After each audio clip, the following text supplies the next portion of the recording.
Well, we want to do this? Let's just pack it in. Yep.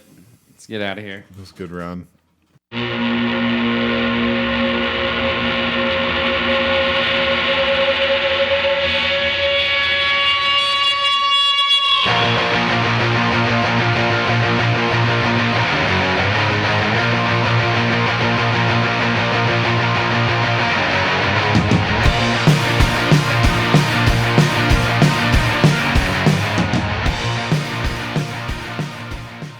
And welcome back to Rough Draft Research. We are here with our divisional breakdowns.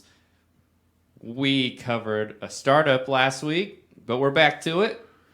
We did the NFC South before that. We are on to the AFC South. So I say, well, anything to say, boys, or shall we get right into it? I don't think there's anything to say. Yeah, a lot of training camp news. So if you have your sleeper app open, it'll fucking ding all day. So you don't need any news from us. We can't compete with Sleeper. I can tell you that much.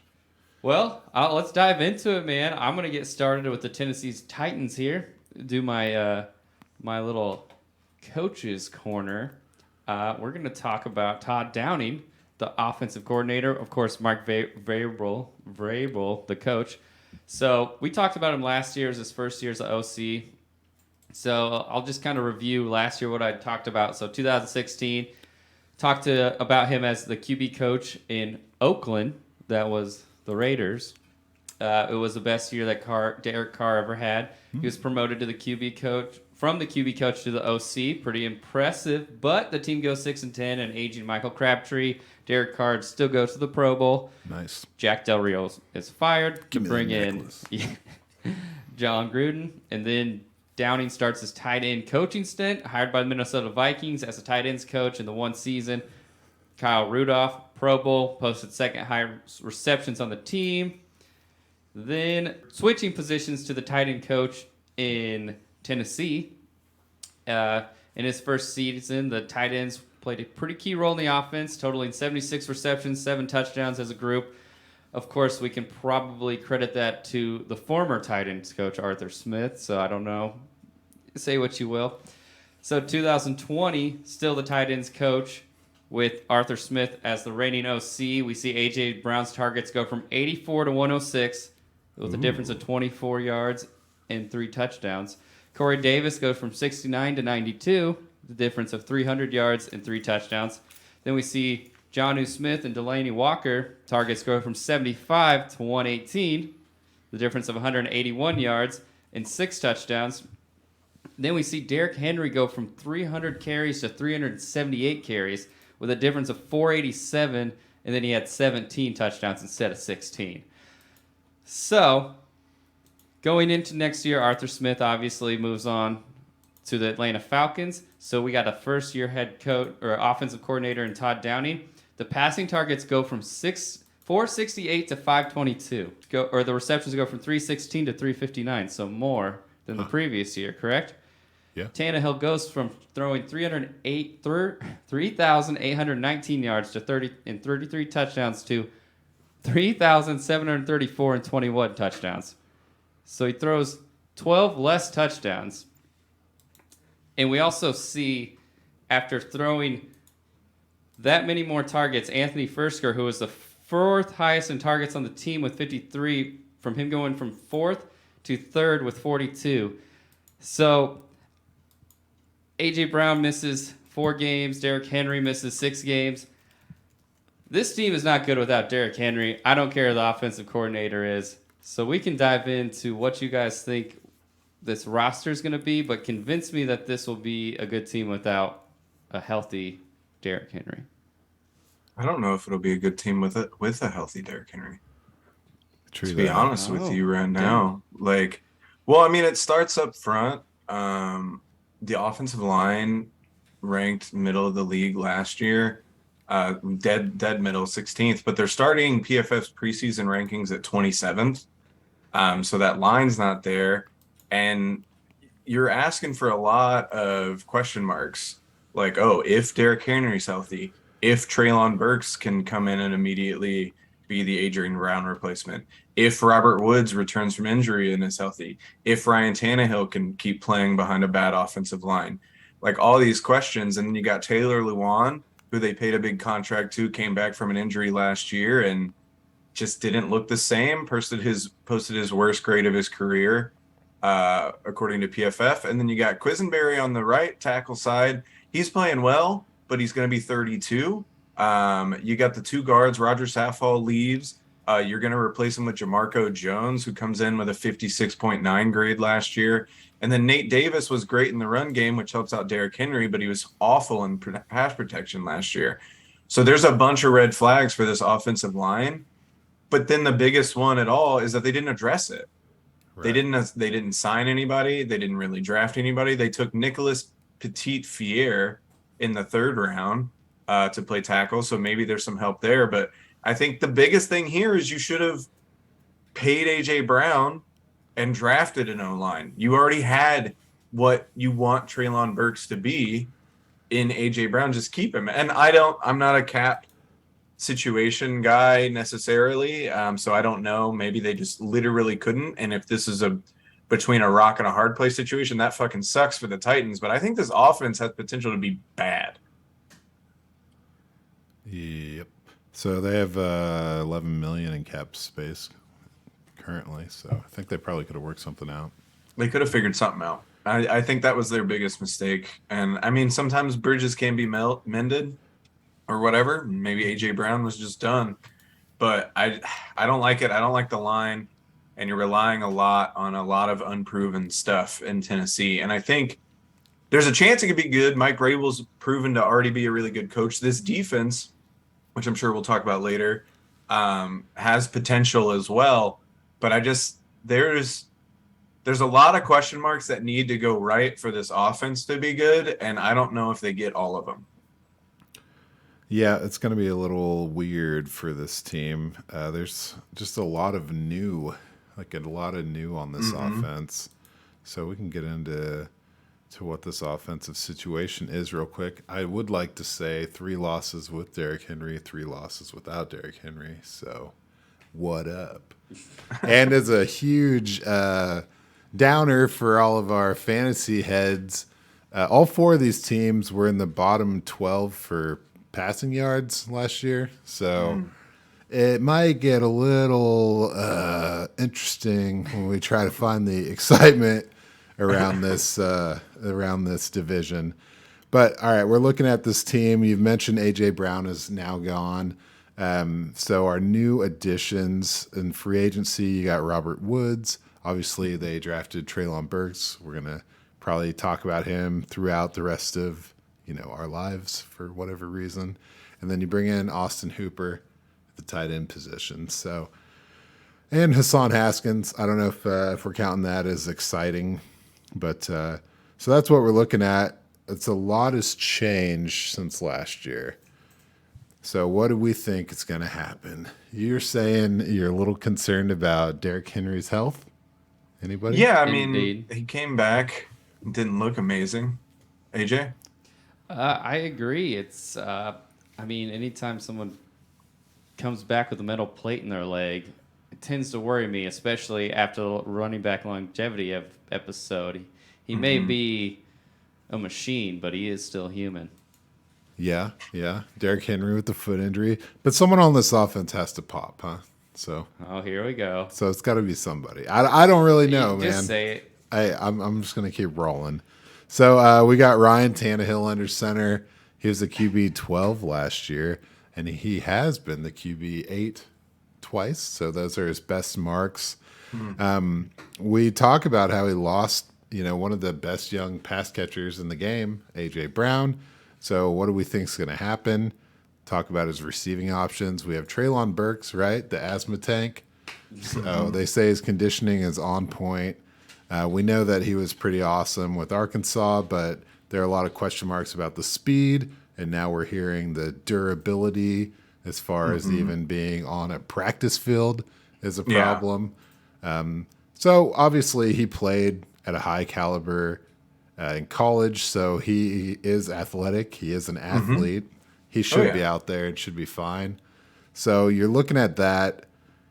A lot of question marks. And then you have Robert Woods, who last year was, the wide receiver 51. Doesn't really count, toward the ACL.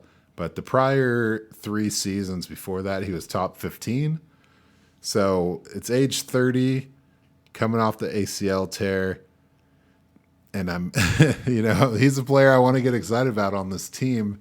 But when you say all this together, I'm still searching for where I'm really putting my chips. It's like I'm going to watch from a distance with the Titans because I agree. None of these players are really getting me too hyped. Yeah, no, I'm 100% with you. I have in my notes right here, I'm sticking relatively well out of the way of Nashville for the time being. So I think we're all just kind of on the same page. There's intrigue there with Robert Woods coming back, but me and injuries aren't super simpatico. AJ, were you trying to say something? Oh, I was going to say, the only interest in Robert Woods is the fact that you can get him late. Otherwise, the interest wouldn't even be there for me. It's it's really worth the dart throw. I'm looking here. Last year's targets, A.J. Brown missing the 3 games, 105 targets. Second on that team was Nick Westbrook Akina with 57. Right. And that's a reoccurring theme in this division. Indeed. But who is the number 3 wide receiver on this team? It'd have to be Nick, I guess. Yeah. Yeah, that's who I actually, not to speed up, but that's actually who I have as a potential sleeper. But like you said, we're grasping at straws here with this Titans offense. And then I kind of want to circle back to Burks and the asthma thing is coming up and the durability, but I don't did we all just forget that he only played rarely outside against press coverage and now they want him to go out there and be AJ Brown?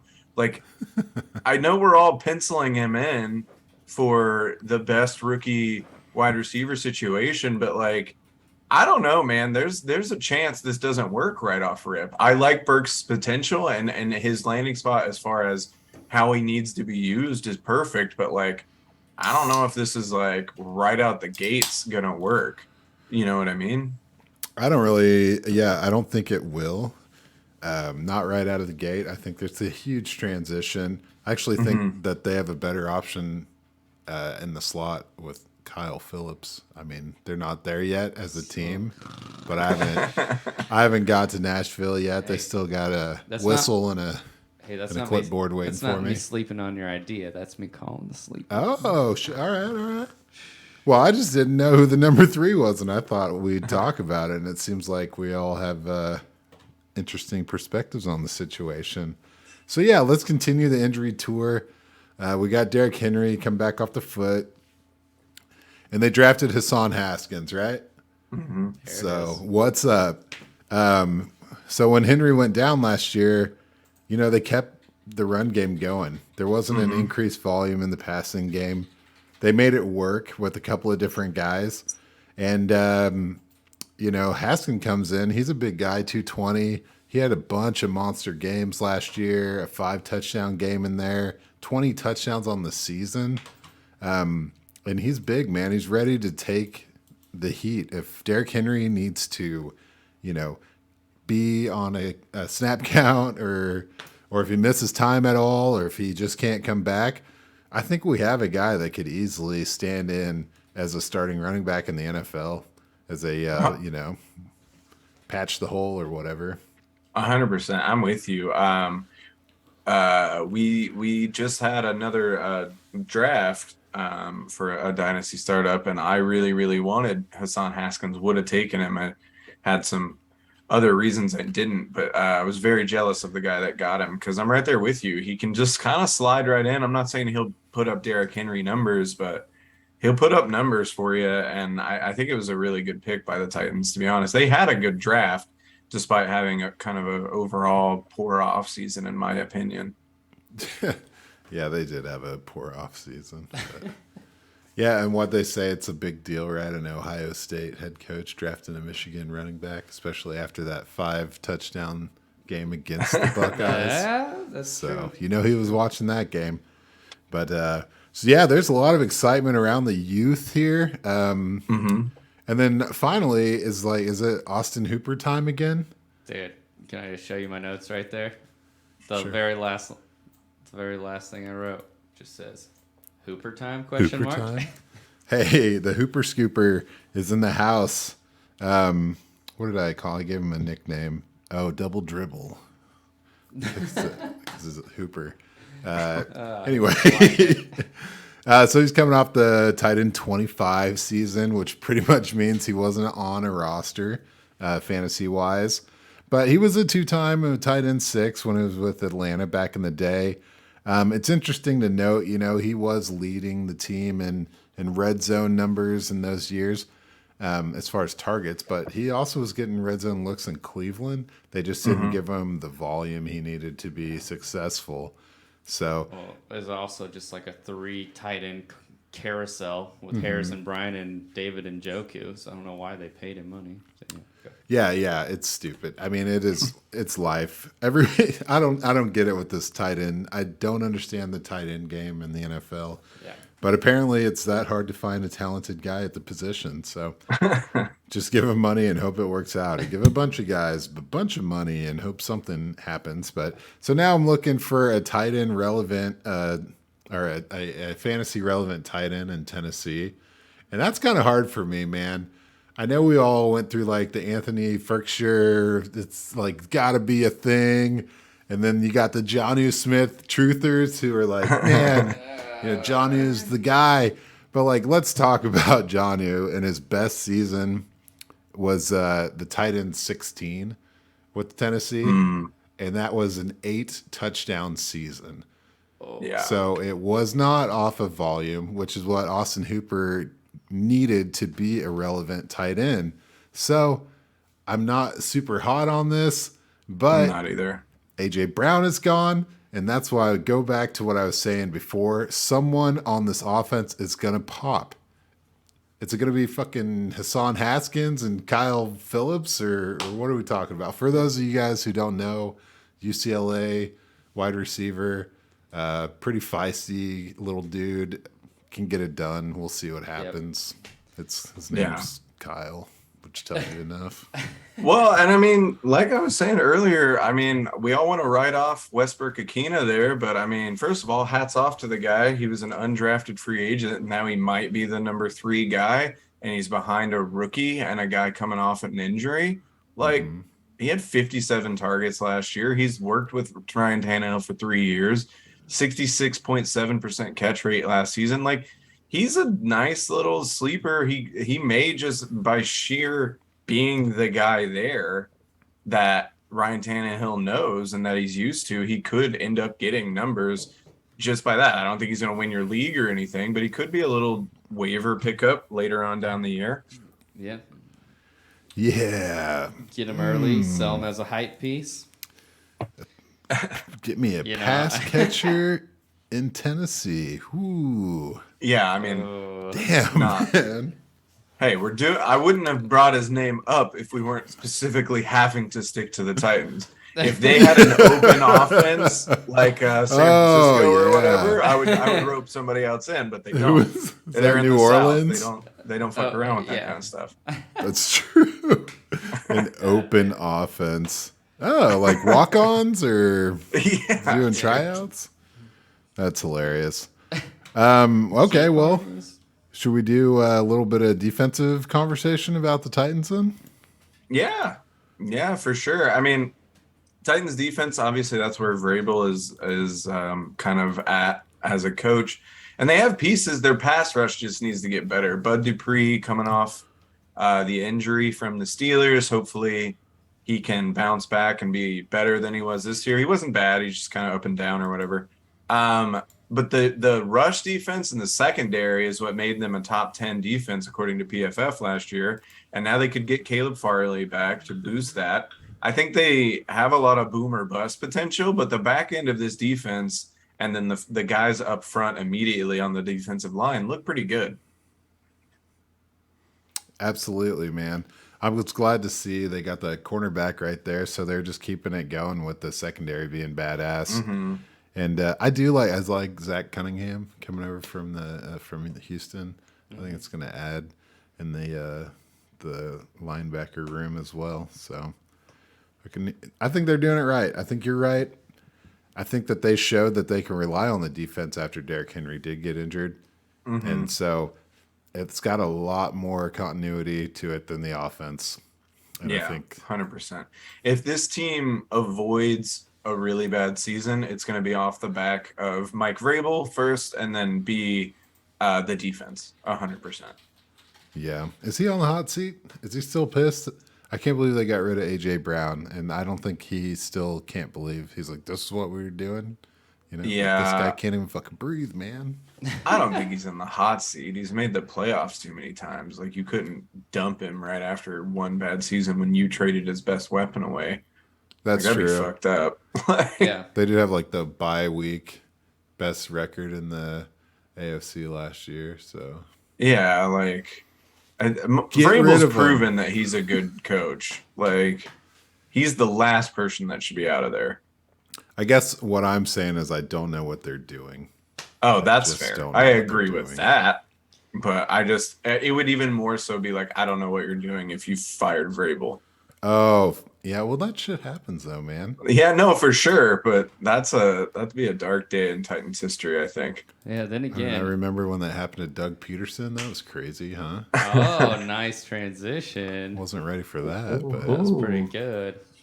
But what is speaking of Doug Peterson, he's the coach of the Jacksonville Jaguars. The Jaguars! And I'm going to just say, as there will be a theme moving on from here, the NFC or the AFC South is just a cesspool of coaches, by the way. Mike Vrabel, if you didn't know, was the defensive coordinator of the Houston Texans previous to becoming the coach of the Tennessee Titans. So we're going to talk here about, I'm going to talk about the offensive coordinator here in Press Taylor. He's a first-year offensive coordinator. So we're going to start 2021. He came over from the Indianapolis Colts. Oh, cesspool. Exactly. Senior offensive assistant. So under Frank Reich, guy that knows how to run a team, run an offense. So let's do some background. I'm just going to tell you his positions. 2013, 2015, Press Taylor was the offensive quality control coach. 2016, 2017, he was assistant QB coach. 2018 to 2020, quarterback coach. 2020, passing game coordinator. So let me tell you, do you guys have a guess of what team he was doing that for? If you're going to take a guess. No, Houston. Is it the Texans? The Philadelphia Eagles. Philadelphia's. So this was all into the Philadelphia Eagles. Though 2013 through 15, when he was an offensive quality control coach, Doug Peterson was off being an offensive coordinator under a guy named Andy Reid in Kansas City. Never heard of him. Oh, yeah? He won a Super Bowl in blue, too. He's blown more playoff games than I'll ever make. Anyway. It's true. Sorry. Just to clarify, I know he didn't blow 2 Super Bowls, but he did blow the New England AFC Championship game. Dude, that was on D Ford. So. Oh, gotcha. Anyway, so Doug Peterson... Doug Peterson then came in, hired as a coach for the Philadelphia Eagles, who then retained the offensive quality control coach, who was Press Taylor, promoting him to assistant quarterback coach, then on to quarterback coach, then on to passing game coordinator. And now, Doug Peterson coming out of retirement, and the first thing he does is hire Press Taylor as his offensive coordinator. So we now have a guy who learned from a freshly Andy Reid coaching tree. He served a year under Frank Reich, not to mention won a Super Bowl as a first-year QB coach with Carson Wentz. And let's not forget, Super Bowl MVP coming off the bench, Nick fucking douchebag Foles. Nick Dad Energy Foles. And so, just with all this, I think it sounds fun for Trevor Lawrence and a Doug Peterson and a Jaguars offense to see what can happen here. A lot of experience at the QB coach positions, a lot of experience with Doug Peterson. Like, let's go. Might have a cohesive, healthy relationship moving here. Of course, it can only go up. Well, true that. You Well, hope. on to you, Christian. I mean, fucking, Urban Meyer can only go up.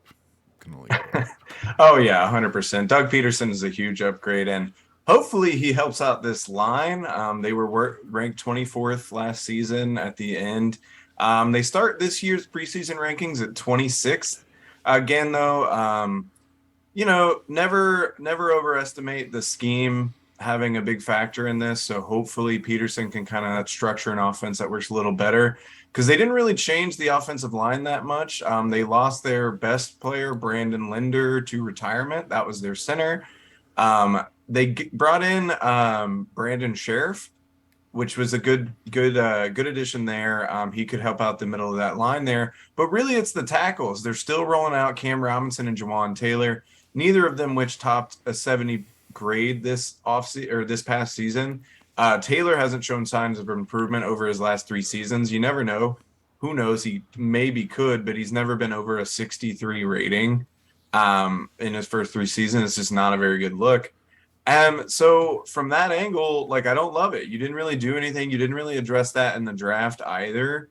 You took 2 defensive players, which looks great. I'll talk about that later. And then you took a center in the 3rd round to kind of improve that. But then you immediately went back to defense, which is fine. But if Peterson doesn't structure this offense in a way where Lawrence can kind of hide this weaker offensive line, they could run into some trouble this season. But the faith is in Peterson to kind of build this line to be better than it actually is, a la like a Tom Brady, how his line's always a little overranked because of the way he gets the ball out. Yeah, and that's a good point to bring up. I thought their offseason was pretty legit. They clearly were targeting the defensive side of the ball for improvement. But when you talk about getting the ball out of the hand to make the offensive line look better, they brought in a ton as far as pass catchers. Oh yeah. So that's what's got me optimistic. There was so much wrong with this team, from the culture to the offensive line to the defense to the, Trevor Lawrence is supposed to be the golden ticket, Yeah. and now he's looking like, I don't know, Just a guy. Yeah, it's rough, and I'm impressed with how this organization handled the disaster that was last year, and it's going to be a multi-phase approach. And I guess I'd have to hope that the offensive line has to be a huge priority going forward. But let's see what we got for old Trevor Lawrence. So this guy, he was the 23rd ranked quarterback last year. So a big problem for him was 17 interceptions. That was shitty. That was 7th most. And then he had the fewest passing touchdowns, 12. So that was the Jags as a whole. So they did really, really poorly. Didn't really pass enough, I think. And they tried to pass quite a bit, but they did not actually get the yards from these pass attempts. Who knows? They were horribly inefficient. And so now we have a new setup. Doug Peterson is in the house. And so is Christian Kirk and Zay Jones and even Evan Ingram. So these are all people that we've heard of before, I think. So I don't know what you guys are expecting out of any of these players, but we can start with Christian Kirk, who had the wide receiver 23 or 26 season last year, which was his high. And I don't really know what you guys think, but he kind of got paid a little too much money to be a slot receiver. Oof. I actually disagree because, this is actually the reason why I think Christian Kirk has league-winning potential, like upside. If you look at 2017, the year Doug Peterson won the Super Bowl, Nelson Aguilar was in the slot 86% of the time. He had 91 targets for 62 catches, 768 yards, and 8 touchdowns. And Christian Kirk was in the slot 79% of the time last season. He had 101 targets, 77 catches, 984 yards and 5 touchdowns. I think Peterson just sees that as the way to make his offense work. That's Aguilar's best season. It led to a Super Bowl. I think he wants to recreate that with a better player. And I think maybe that's the way you disguise the offensive line, is you have maybe the best slot receiver in the league, and you just pound him into them when you freaking. I'm not saying that Christian Kirk is that guy, but that's the way he must see him to want to pay him that kind of money. You see where the logic flow is going, I guess? Yeah, absolutely. No, and I had the same numbers for percentage wise in the slot, and it feels like they can't move him out of the slot. And and I know we've all talked a lot about some of the slot receivers at Clemson and how that all went with Trevor Lawrence. So you're kind of leaning into the quarterback style along with the coaching style. And I think that you're right that Christian Kirk is going to be in the slot. It just seems, man, it just seems like a weird. It's a lot move. of money. Yeah, but I think it's one of those. Sorry, go ahead. Oh, you go ahead. You're good. I was just gonna say, I think it's one of those, like, they had more money than anybody. Oh, and yeah. like, if anybody was like, if Kirk is the guy that Peterson wants, that he thinks is gonna make his offense work this offseason, like, fuck it. If you're competing with anybody, just overprice them by $5 million and get your guy, because you've got more cap space than anybody. They definitely overpaid if they're only using him for a slot guy, but I guess, I don't know, go get your guy if that's what you want to do, I guess. Yeah, it all just goes. I still think Laviska Shenault had some potential in the slot, man. Yeah, that's fair. But it seems like he's kind of getting pushed aside. You know, he was the wide receiver 56 last year. He was wide receiver 45 before that. So nothing spectacular. They bring in Zay Jones, who had, worse numbers last year, but has a higher ceiling or a higher pass performance. So it's hard for me to get excited about any of these guys after Christian Kirk. Obviously, you have Marvin Jones. He was a wide receiver 33 last year. He's had top 10 seasons back in the Detroit days. So to me, it's all really about Christian Kirk and what they can get going in the running back room. Yeah. Which brings, I guess, us to. Well, I actually had a question for you guys. Am I the only one that thinks the Jacksonville Jaguars are seriously lacking in all these, like, potential trade or potential signing of free agents articles that are coming out? Like, all these, like, if DK were to get traded or Debo or whatever, like, where's Jacksonville in all those articles?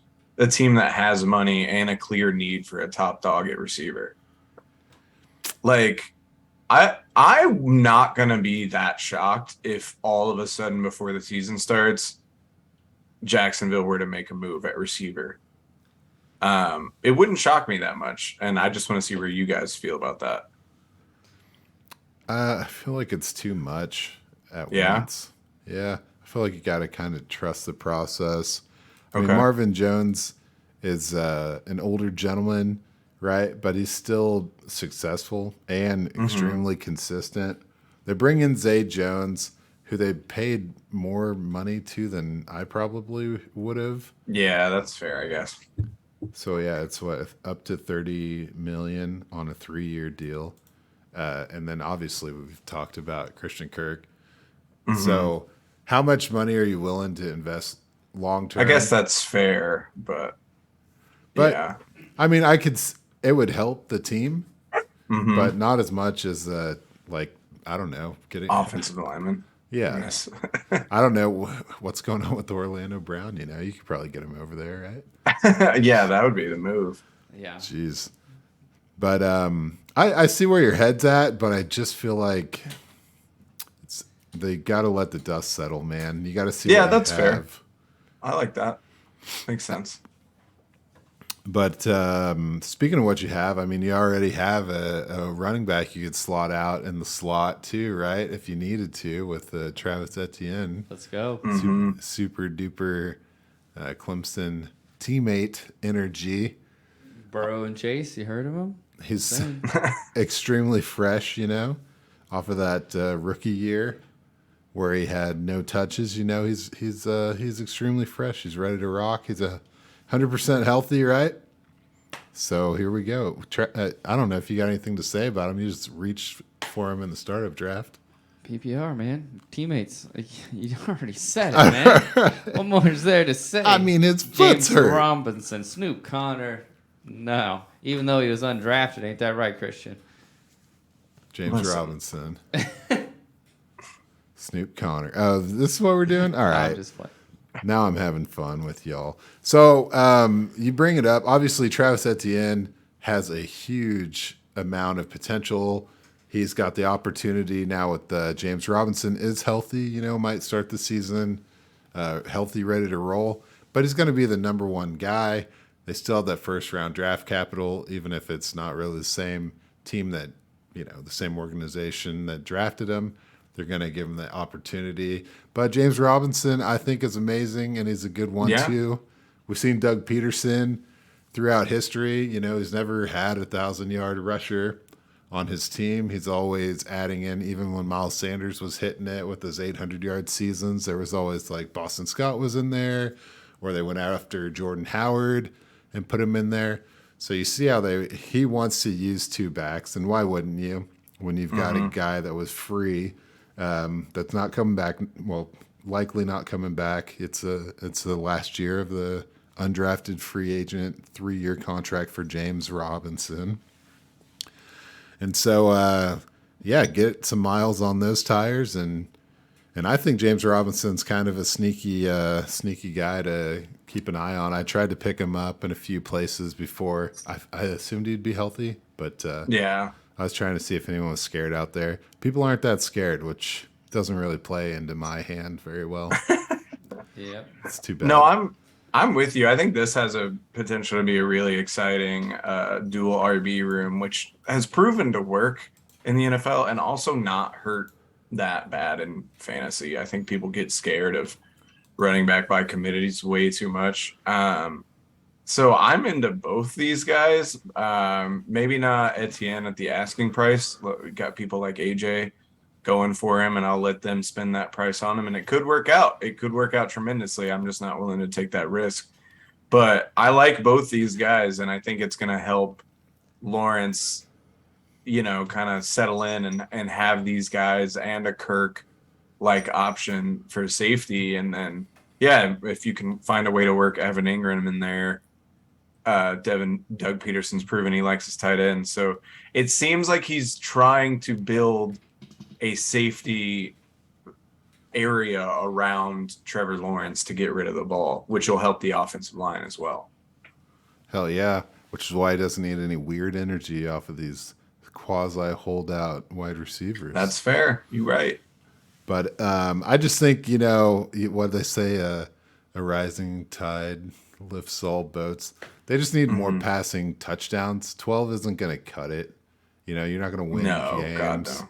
Yeah. You're not going to – it's crazy. And last year, third in catches on this team was Laquan Treadwell with 33 catches. So let's just go ahead and talk about how this team has instantly improved when you look at the guys we're talking about and then you look at that number and that name. Yeah. So, and lastly, I mean, love him or hate him, Evan Ingram is in the house, He was the tight end 24 last year. His rookie year back in 2017, he was the tight end 5 with Eli. And so what a do. I think he's got a ton of potential. Obviously, you got your Arnolds if you're into that tight end room. But I think Evan Ingram has the potential to kind of have a rebirth here, hit the ground running on. It's got to have there's got to be such a good energy right now with this team, right? You would think. Well, that's what Josh Allen came out and said, I think today or yesterday. The linebacker Josh Allen. I think he came out and said it's a breath of fresh air to have professionalism in the room or something like that. Yeah. Yeah, a lot of the Jacksonville quotes this week have been low-key shitting on Meyer. It's pretty funny. But no, I'm with you. I think the Evan Ingram, I think it's a risk I took him in the last round of our newest startup just for the chance because of, like you're saying, he was the tight end 5 his rookie season. He's still an athletic guy. I don't need him to be the tight end 5, but if he could squeak out like a tight end 15 as a backup tight end, that'd be pretty clutch in certain situations. So hopefully we can see it. But we've been asking for Evan Ingram to turn on for a few years now. So I guess we'll just wait and see. Yep. Well, I don't be disappointed if he sucks, but playful optimism is what keeps me going. Indeed. Oh no, for sure. I have him in 2 leagues. I'm optimistic. I lean optimistic, just like you do. But What you've described as insanity. two leagues. Well, do we want to hearing this correctly? Do a very brief defensive coverage? Yeah, this front 7's stout, bro. That was one of my biggest takeaways. Trayvon Walker, Josh Allen, Devin Lloyd, and then 2 really underrated signings in this offseason. And Floe Fatukasi, I think is how you say it, and then Foe Aluakon, who, by the way, led the league in tackles. I bet you didn't know that, with 192 last year. So that front 7 is really stout. And then the back end secondary is young. It's going to be, some ups and downs with the learning of that back end there. But I think that front 7 helps out. I think this team competes for this division this year. Hell yeah, they're one Aiden Hutchinson away from a good time, if you ask me. Fucking crazy shit. Yeah, I mean, of their 7 draft picks, 5 of them went to the defense, including 3 in the top 3 rounds, 2 in the first round. Very serious, very serious. It's going to be awesome. Yeah. So hells yeah, baby. Let's move on. Pony to up. The Indianapolis Colts. Whoa. So, frequent, as mentioned before, on this podcast. Seriously. So Frank Wright, the head coach, we all know what he does. Kind of feels like this year might be pretty similar, just with a new quarterback and possibly healthy pieces. So I'll let you guys talk about the offense. But I'm calling my Ken Dorsey right here, boys. Uh-oh. Parks Frazier. You ever heard that name? No. He was a 2012 Murray State quarterback. You ever heard of him? Oh, 2014, okay. Floated around a couple years, defensive quality coach for some small schools. 2016 and 17, quarterback coach, Arkansas State. Then, in 2018, brought in by the Indianapolis coach under first-year head coach Frank Wright as an assistant to the head coach, where he prepped weekly practices, call sheets, scripts, and STP. That's what I like to call scout team prep. Okay. 2020, he was promoted to the offensive quality coach. We're talking about the Phillip Rivers year, top 10 offense. And then 2021, promoted to assistant QB coach with the Wentz year. Jonathan Taylor goes off, second in rushing, 9th in points per game that year for that team. 2022, promoted to pass game specialist and remaining assistant quarterback coach. Of all the offensive minds that I followed, it seems like this is kind of the direct path. So I'm just kind of following. Like, it's a very, very eerily similar flow as like Press Taylor, who I just talked about, had. So I don't know. A high-level coach brings you in, teaches you his path. A guy who's worked his way from the bottom, watching Frank Wright build a balanced team from O-line to running back to defense. Like, literally, this team's like only been missing a strong quarterback. Not to mention, these are legendary quarterbacks in Phillip Rivers and now Matt Ryan, working with Carson Wentz. So, literally working with these 3 quarterbacks in just his brief 8 years of coaching. We have Nick Sirianni and now Matt Eberflus plucked from the right tree. And I might say Parks Frazier in a couple of years, my friends, might be the next one plucked from this right tree. Ooh, the tree is ripe for picking. Indeed. So, you might hear his name soon, but luckily you heard it here first. So I'm going to switch it over to you guys and let you talk about the offense. Well, I mean, hopefully that balanced team he built can stay balanced with the addition of Matt Ryan. I think the best out of those three quarterbacks that they added since Andrew Luck, which, by the way, poor Colts fans and Frank Reich with the whole Andrew Luck situation. But Andrew Luck seems very happy, and that's really, really cool to hear. But yeah, just having that and them trying to recover from that has been crazy to watch. But they're starting to run out of that offensive line. They're hanging in the top 10 in the PFF rankings. In 22 preseason, they are 10th right at the end there, and they finished at 12th last year. They're returning 3 of 5 starters. Eric Fisher's a free agent currently, and Mark Lewinsky is up in New York helping out Daniel Jones, trying to save his season. So they slide Danny Pinter into right guard. He had a good overall grade last year, almost 75. More of a run blocker, but that's fine with Jonathan Taylor in the backfield. And then their projected starter right now is Matt Pryor at left tackle. But I still think Bernard Raymond in the third round was a hell of a steal, and I think could start pushing for that left tackle job at some point this year. But there's a little less certainty on the Colts offensive line, in my opinion, this offseason or this season. They're going to be better than Atlanta's line. Yeah. All right. That's all we needed to know, right? That's all we needed to hear. So we've been through 2 teams with massive turnover in the fantasy world, and now we get to a nice little stable pocket, if you want to call it that. No, not really. Of the Colts, where they bring in Matt Ryan, like you're saying. We all know Matt Ryan, right? Like, he lives next door. We're all homies. We drink beer together. He always brings natty ice, and it's like, it's a little much. It's a little on the nose.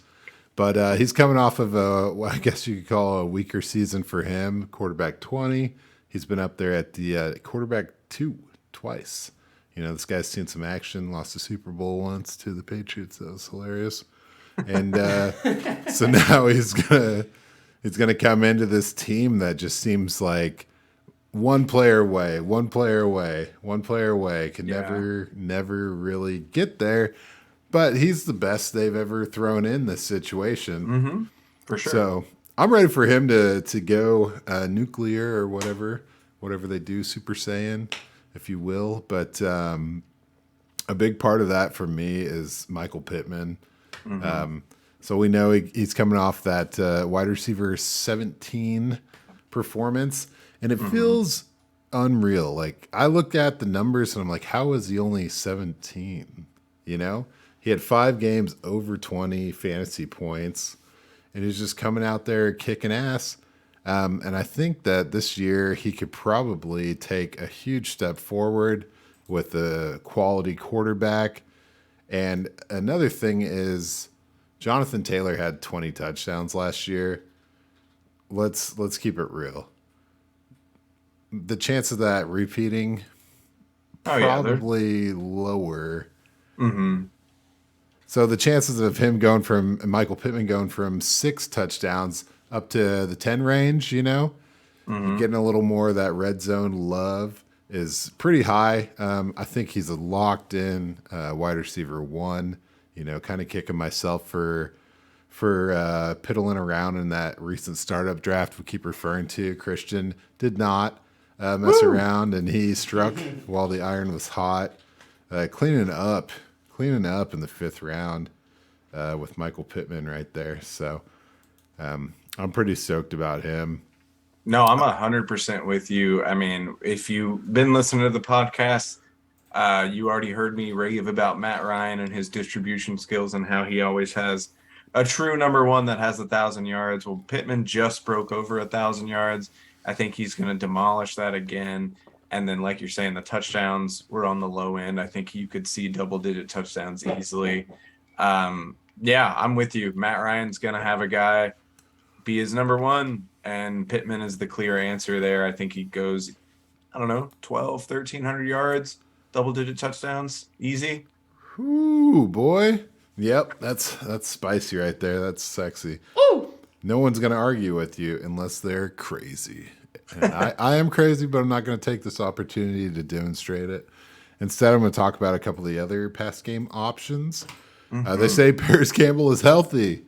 Paris Campbell is healthy. Woo! So go Buckeyes! Here we go. One more in the happy and healthy department. I'd love to see what Paris Campbell has to offer at this stage. So much potential, but we've not really seen him play football. And if this is the year, year 3, year 4 breakout, that's cool. I'm all for it. But I've got more faith in Alex Pierce, coming out of Cincinnati. Yeah. This guy's a bit of an athletic freak, good size, great work ethic, just crispy. Part of that magical Bearcats team that kind of took the college world by storm. And he's going to have a chance to, he's going to be a starter, possibly number 2 wide receiver day 1 on this offense. Alec Pierce is, I don't know what, I feel like I'm in the Twilight Zone sometimes because nobody is talking about him and I don't get it. He's very clear path to the number 2 receiver. The Colts took them with their first pick.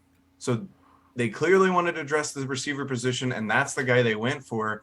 He's going to be the number 2 in that offense. And like you're saying, athletic freak. He was in the 90th percentile or higher in 40-yard dash, catch radius, and player profiler speed and birth scores. What is the deal? Why are we not talking about this guy? As I talk about with Matt Ryan's distribution skills, the average yards for his number 2 receivers like 787 or whatever it was in that episode. I forgot to write it down, but it's around that number. Alec Pierce is the sleeper that I don't understand. And maybe I'm just a crazy person because I always get really hung up on the Colts guys. Jelani Woods is one of my guys. Paris Campbell was one of my guys coming out. But I don't know. Somebody maybe talk me off a ledge here, but it's driving me crazy. I don't know how his name's not coming up more. No, man, I've just been listening to a lot of Elvis, just getting pumped for Alec Pierce, ready to rock. I think I agree with you. I don't know. I think I demonstrated that I'm on board. Oh yeah, man. yeah. You are. I drafted him in the startup, man. I think we all have shares of it in one league or another. Nice. Yeah. So that's beautiful, man. So I guess I know we are, but just like the world in general, are we the only 3 guys that can see this shit, or what's going on? I'm gonna save this clip, and then this time next year, we'll all 3 be sitting here in Alec Pierce jerseys, being like, "We fucking told you."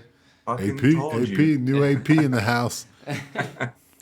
Yeah, I don't know. I think it's just one of those things where it's a run first offense. That's fair. It's a rookie. Like people don't drink the rookie juice like we drink. Yeah, and maybe I'm drinking it a little too much, but I don't know. No, it feels like a blind spot. I think I'm with you. I think it's not gonna take long. You're gonna see this guy hitting the waivers and redraft leagues by week 5. People are gonna be picking him up. It's gonna be one of those exciting things, the overnight success story. Yep. Yeah. So get him early, and then that way, it's not an overnight success story. You saw this shit coming a mile away. That's right. You can sit back laughing, eat some nachos. Yeah. So, crunching chips, laughing. What about that defense, though? What about Jelani Woods, son? Okay. Yeah. Don't sleep on Woods. Yeah, I don't know. Jelani Woods just is cool.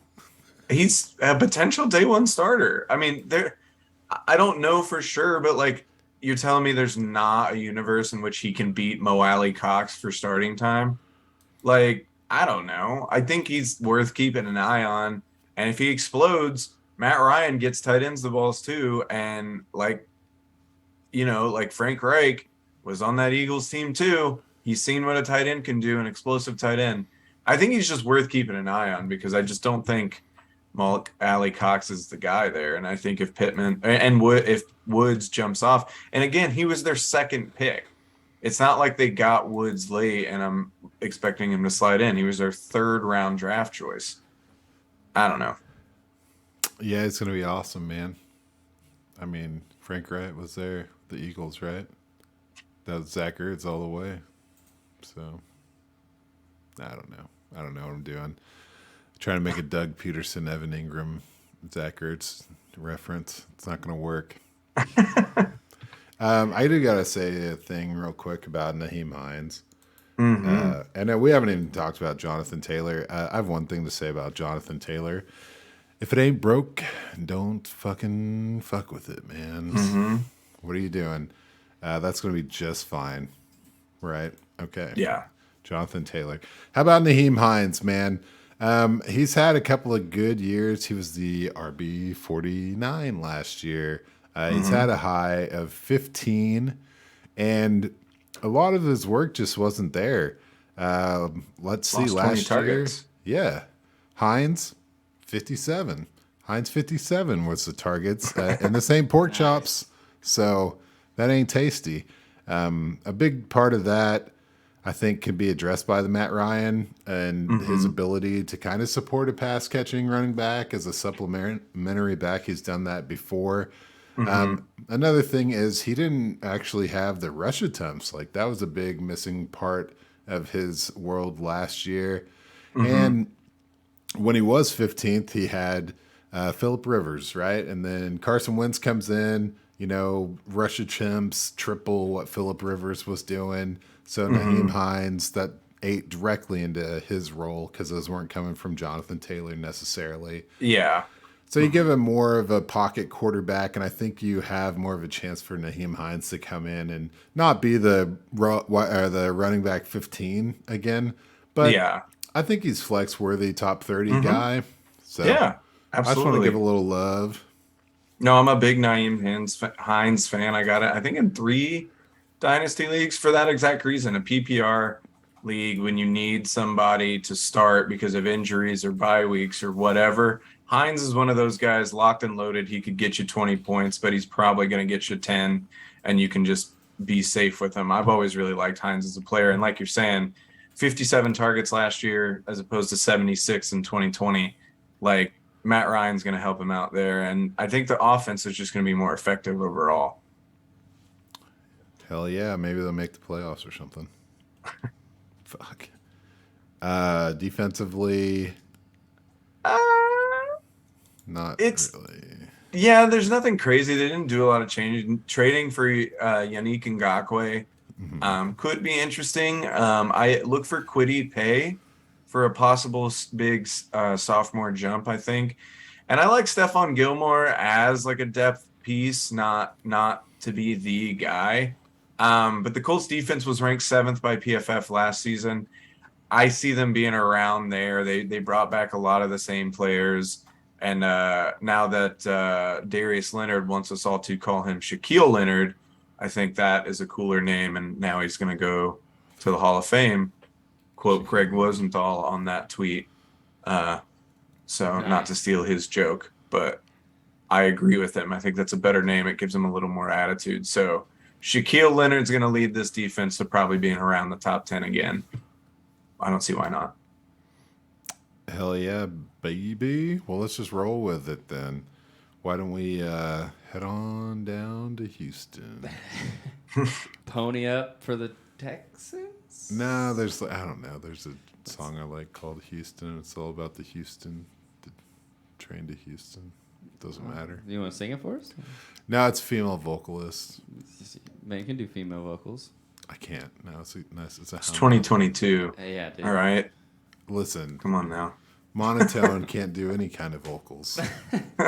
All right. Well, we'll head on down to Houston. Was that close? Pretty spot good. on. We got a new head coach in the building with Lovie Smith, but he's defense, bruh.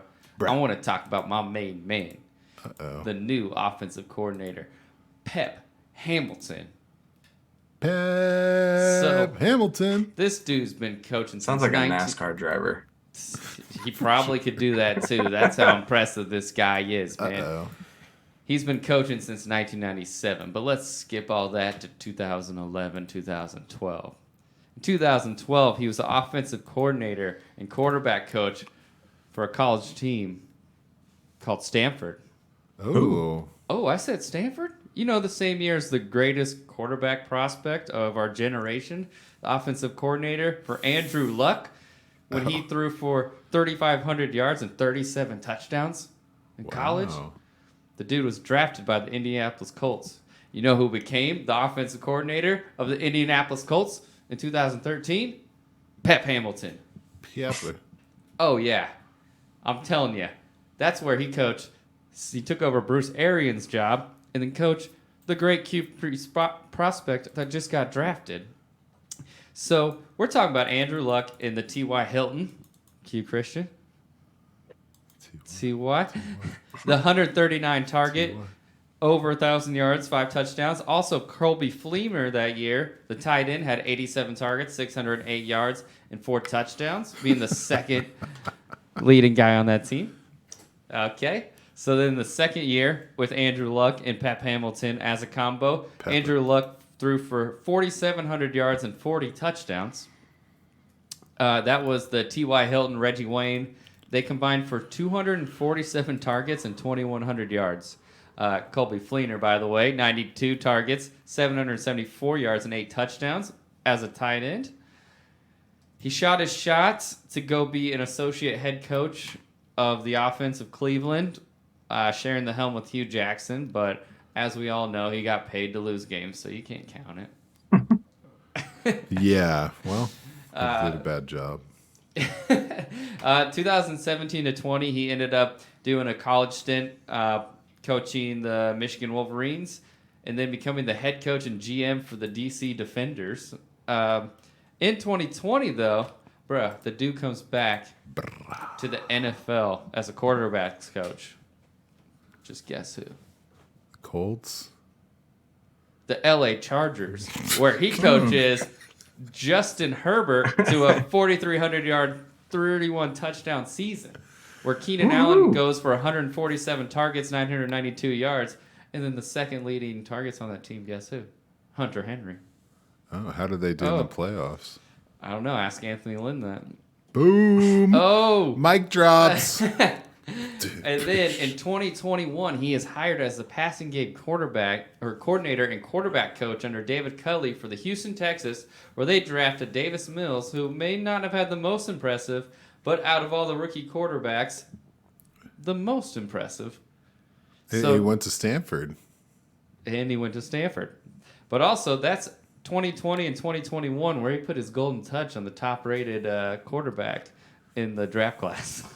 Golden touch. So now, as the new OC, this guy can clearly supply an elite number to one receiver, as we've seen in Keenan Allen, as we've seen in Brandon Cooks, as we've seen in T.Y. Hilton and Reggie Wayne. So, man, I really wish I had me some Brandon Cooks right now, man. I think maybe with his experience in the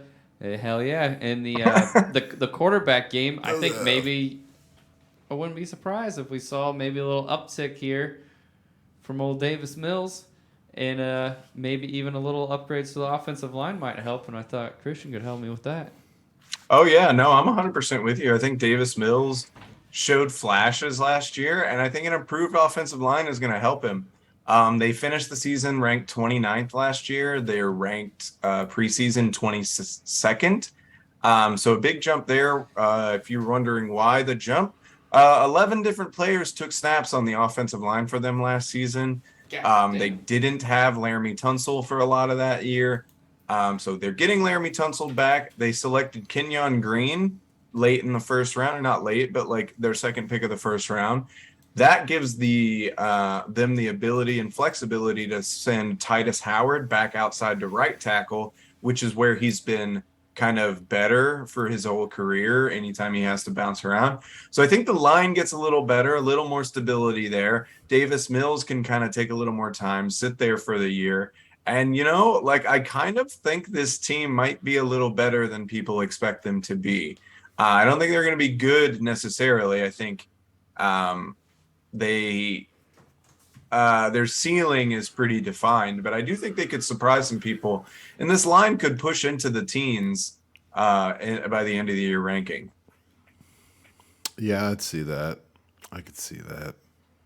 I am pumped about this team for like the weirdest reasons in the world. The most interested I've ever been in the Texans, and it's weird. Man, they had a good run back in the day. I know. I just could never get on board. Andre Johnson was sick, though. Yeah. Before Bill O'Brien became a GM. That team was before Watson became a Predator. Yeah. Before a lot of stuff. A Predator? Before Did he- Hopkins I didn't know he became a played Cardinal. in the NHL. It was, hey, there's a lot of potential, and there still is a lot of potential on this team. We keep talking about Davis Mills. I mean, obviously, that guy's awesome, right? Now, I'm personally a little upset that I didn't end up with him as my QB3 in a recent startup. I don't know who. I'd have to look and maybe put some trade offers out. But the guy is pretty awesome. He was 28th last year as a quarterback, 28. But if you take some liberties with the stats and remove his second start as a QB, it's a 4-interception game against Buffalo, and you look at the rest of his season, and he only had 6 picks. I'm calling it 11 games. It was like 10 full games and 2 partial games. So that's not bad at all for a rookie quarterback. I mean, you're going to get your ass kicked by Buffalo when you're like, half tossed in there, and that's just how it goes. Yeah, and he had 16 touchdowns, right? Yeah. Is that the right number? Yeah. Yeah, and impressive. He had big games. He had several 300-plus yard games, and they weren't against scrubs, man. He did it against the Patriots, the Rams, the Seahawks, who suck, and the Titans, who, we've already been talking about how good the Titans' defense is. So, I mean, if you look at that, like he made it happen as a huge underdog against teams that, I mean, we know who these fucking teams are. That Patriots team was... Well, is the Super Bowl champions on that list of people you just named. It was some of the best defenses in the league last year, So I don't think Davis Mills is the hottest ass in the league, but I mean, I'm still spicy on that keister, you know what I mean? I'm ready to roll with that. Trying to put a little pep in your step when Hey, targeting Davis. no, Mills. I'm absolutely with you, and I like the fact that the Texans didn't really make a move. It shows that they're gonna go with Davis Mills. You might as well see, like, worst case scenario, he ends up sucking this year, and then you get to draft a quarterback. So, like, go for it. He looked good last year. See what you have in him. See if you already have the guy. And yeah, I'm super into it. Well, I think it's also speaks volume. Sorry to constantly bring up Pep Hamilton, but this is a new coach. Not only did he get promoted to offensive coordinator, this is a whole new regime. And Lovie Smith took him, possibly saw his track record, maybe saw the connection, him and Davis Mills, and was like, hey, let's keep this going. Not to mention the things he did with Colby Fleener. What's up, Brevin Jordan? What's going on? That's what I'm saying. I got a little brev for you. But stacking brev. Before we get that brev of fresh air, let's talk about the rest of these pass catchers, huh? We have Brandon Cooks, wide receiver 20 last year. He's topped out at wide receiver 9. I know you guys don't believe me, but he's still only 28 years old, and he's as consistent as he ever has been. At this point in time, like, you guys know who Brandon Cooks is. Bump him up 2 rounds. Yeah, he's getting drafted behind Darnell Mooney, Marquise Brown, Brandon Ayuk, and Jamison Williams. Yeah, I already made that mistake. Fuck. Criminal. I like Jamison Williams over him. Well, yeah, Jamison Williams for a different level. I more just mean like, a guy that can't even help you in the first 6-ish weeks, as opposed to a guy who's going to get 1,000 yards and 10 touchdowns probably. Yeah, I mean, it is heartbreaking with John Mechie. He's got the leukemia, so yeah, he's huge hit there. Yeah, this whole team loses a little bit of thunder because that was about the only fresh step they had. Obviously, there's a little stutter step they brought in. We'll get to that later. But so this gives me and Nico Collins green lights. You know what I mean? You drag racing on city streets with this guy. His rookie year wasn't pretty, but I call it a developmental year. We know that the potential's there. I mean, if you just look at his PFF catch charts from his college year, he's a deep threat. He's a big body, contested catch guy. He could be a superstar. He could play that role that isn't going to compete with Brandon Cooks. These guys could both be extremely successful on this team. He just needs to take the next step. You know, it's hard to talk about it because it hasn't actually happened, so you can't quantify it in the NFL. But the potential's there, and now the opportunity is. It's he's going to be on the field 75% of snaps. So Mm-hmm. And Mechie was that fucking possession guy, man. They almost had it. they it was really really looking special. Yeah. And The upside of the terrible Mechie news is he did say it was the most curable form of leukemia, so he could be back next year. He did say he's definitely missing this year, so at least we can just put all this Mechie excitement and just move it 1 year. Definitely hurts for this year, but I'm right there with you on Collins and Brevin Jordan though. The ball has to go somewhere. yeah, for sure, man. It was a slow year for old BJ. He managed to nail down. Are we calling him BJ? Brevin Jordan? We can. Might as well. So he had a 71% catch rate last year and a 15% TD rate on those catches. So the sample size is small, 20 catches. But I think that shows a lot of promise. He didn't actually get on the field that much last year, and he didn't really get targeted a hell of a lot. So undeniable that he's going to have to be an integral part of this offense. So I think, yeah, he's definitely a sleeper. But if you want to really fall asleep, let's go ahead and look at the running back room. Get your pillows out. Get your blankies. It's time. Time to take a nap. Sleeper has Dameon Pierce as number 3 on the depth chart, which is the most offensive thing I've ever seen in my life. Are you kidding me with this? Yeah, we've talked about Dameon Pierce so much that I think that we should just start believing in him. Maybe just for a change. I refuse. Oh my God, it hurts. So you got Marlon Mack, right? Number 1 guy. So his best season, 2019, he was the RB22. Wow. This is a guy that is a cult classic, man. He's a favorite amongst everyone who loves pointless tweets and replies. So that was a 1,000-yard season with 8 touchdowns and wait for it, 14 catches. Great job, Marlon Mack. So that guy's definitely going to come out and just lead a backfield after not having a touchdown in the last 2 years.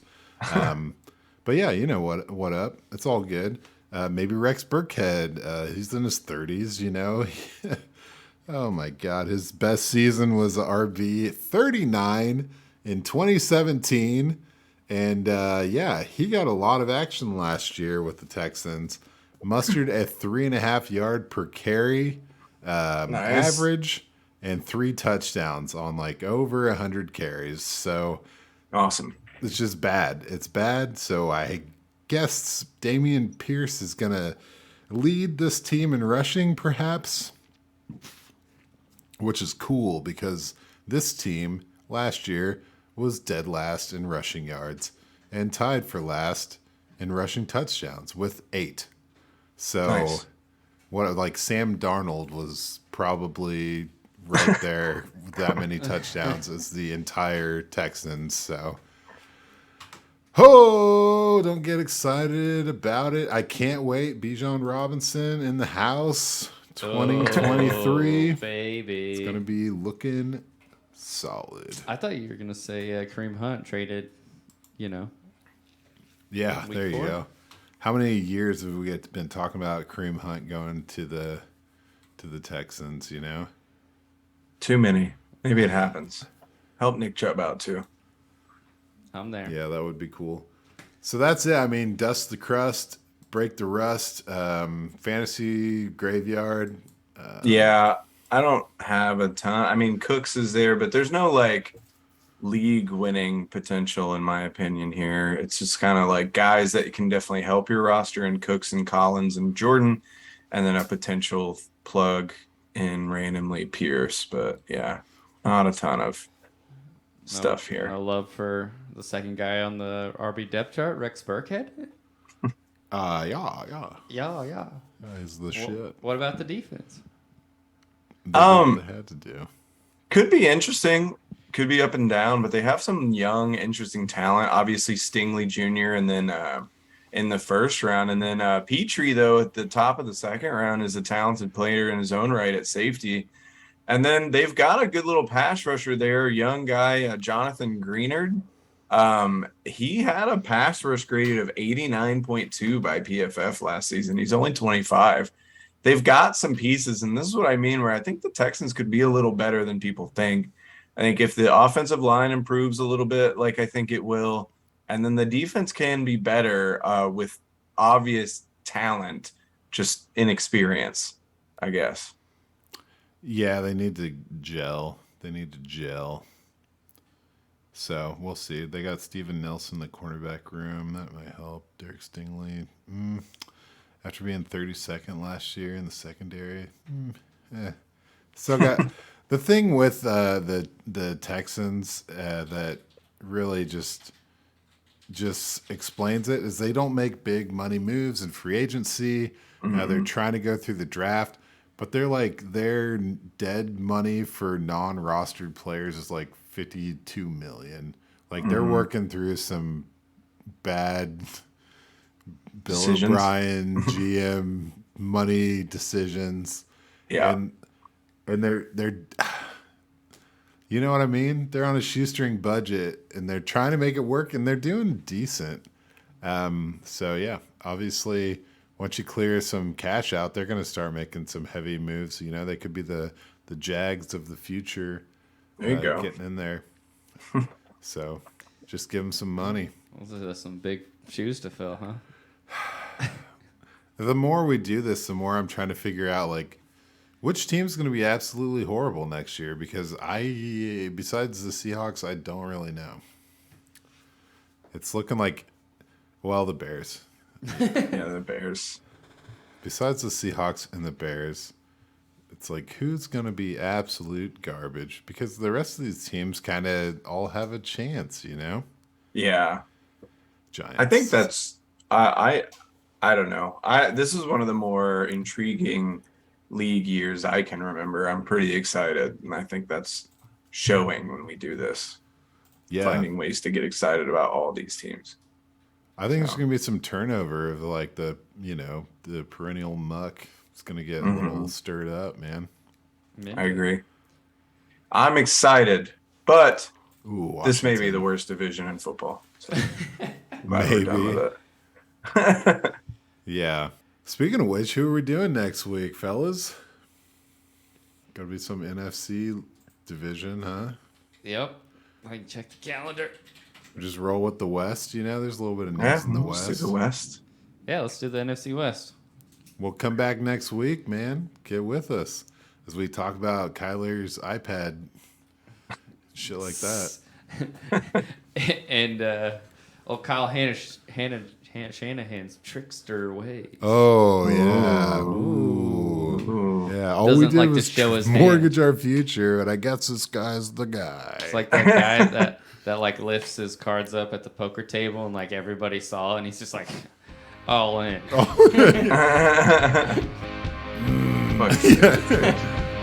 Oh, jeez. If you guys weren't thrilled about the way his manages the team for fantasy, just wait till you see how he does it for you guys. Alrighty. Well, that's All right. Peace out, guys. Enjoy life.